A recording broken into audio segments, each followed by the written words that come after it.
Hey guys, I'm Dov, and today I'm back with more Total War Warhammer 2 multiplayer action. We're here with another replay from Attic, playing against the High Elves as Norsca. Quick start to the battle here. These Marauder Horsemen with throwing axes charging straight into those Illyrian Reavers, who are then going to pull away.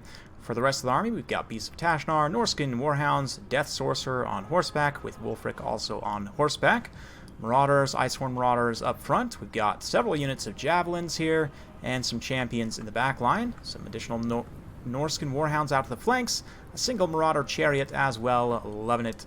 As for the High Elves, looks like we've got TYRION along with a High Mage here, Hand of Glory, and Apotheosis there. Got a couple units of Phoenix Guard. Of course, we know Elite Halberd's pretty good against Norsca. White Lions and Swordmasters in the center with some Archers. And yeah, you can see right off the bat, those Reavers have pulled it back into the back line just to kind of re-secure. The Archers doing some good skirmishing. The Hounds just sort of running around in circles, trying to waste as much ammunition as possible. But it's going to be an interesting one. Yeah, the Halberds, you know, they're definitely going to be tough to take down. I mean, the champions with the right magic support can take down Phoenix Guard, but it's definitely tough. We'll see. Let's see. For spells, Spirit Leech, Fate of Buna looks like obviously would be very good against the Phoenix Guard, and Soul Blight as well, so we should see some tools to be able to deal with that there. You can see over on the far side here, the Chariots feinting a charge, quick in and out. They are going to potentially pull these units away. Yeah, looks like maybe trying to bait the Phoenix Guard out of position, but the Phoenix Guard not taking the bait there. The Hounds and the Marauders, though, because this army's so wide, going to be able to form up way on the side here while the front line gets completely occupied. Likewise, these Javelins, although there aren't a lot of large targets for them to throw at, they do a pretty good amount of armor piercing. 7 armor piercing damage per shot is not bad at all, so they can definitely do some okay damage to these Phoenix Guard. In the center, though, these Marauders just getting cut to ribbons by Swordmasters. Absolutely just demolished. No surprises there. Over on the far side, more Raiders trying to come in and get on those Javelins, but plenty of Hounds and Marauders to help see them off. Ooh, looks like the Fate of Buna goes down on the Swordmasters, actually. That's honestly understandable because there's not a ton of large targets here. The Swordmasters are actually the biggest threat. In the back line, though, these mobile units are getting picked off here, and oh man, this is potentially a bad situation. TYRION gets caught out here. He's hunting the Shaman Sorcerer, but he's also looking to get challenged by WULFRIK. WULFRIK throws the Hunter of Champions, and he's also getting Spirit Leeched here. So yeah, this is the duel of the fates that we all want to see. Tyrion's already taken some damage, though, so it's really hardly a fair fight, but these are two of the best combat characters in terms of horseback combat characters in the game. In terms of their combat stats, obviously, with Feint and Riposte active, TYRION will be superior. He also has much better AP values, better armor. But the Shaman Sorcerer is here as well, and he's going to be able to get in here, apply some rear attack penalties, and yeah, it looks like Hand of Glory active there as well.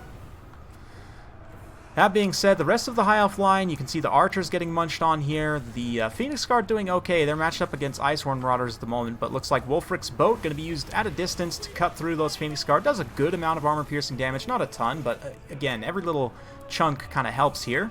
Meanwhile, these champions are fighting the Phoenix Guard. They're not doing great, but they're doing okay. Well enough to at least hold them in place. The Javelins are also putting in some supporting fire, which is definitely helping. Those Javelins, again, do decent enough AP values. Even though they're not necessarily meant for something like this, they certainly can. I mean, there's nothing stopping them from throwing their Javelins here. And they actually will contribute, so why not, right?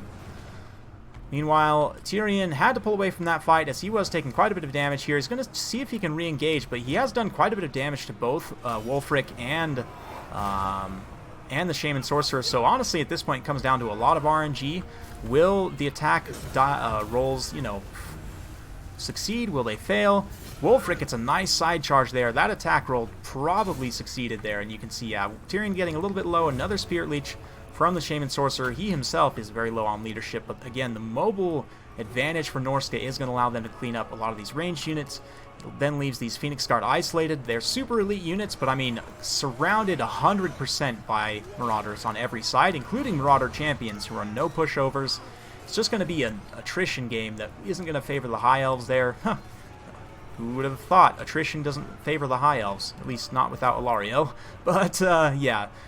Chariots getting routed off there. Icehorns are holding these guys in place, though. You can see the White Lions finally realizing that Javelins have actually used up almost all of their ammo. Now moving into melee, they do have decent enough melee stats that with their numbers they can kind of help support in this late game situation here. TYRION gets finished off by WULFRIK and the Hounds and the Shaman Sorcerer, so it's all over for the High Elves pretty much at this point. Balance of Power still holding together a little bit as the Mage is still online. There's still a couple units of infantry here, but looking like we're getting... Boat came through. Yeah, it looks like it went through on those Phoenix Guard and just did a bunch of damage there, so brutal stuff. And no doubt going to be a victory for Norsca. So very well played to Adek. Big thanks for sending this one in. Another super fun one. Definitely kind of shows a good showcase of how you can deal with elite halberds as Norsca. One of them is to just not bring a lot of large units, honestly. Just a lot of infantry. These ground skirmishers, honestly, the Marauder Hunter Javelins are pretty solid units overall. So yeah, I mean, it's definitely doable to take down like a 2 Phoenix Guard build. Obviously, in my opinion, an optimal double Phoenix Guard build is probably going to have a Lariel up in the air to provide healing.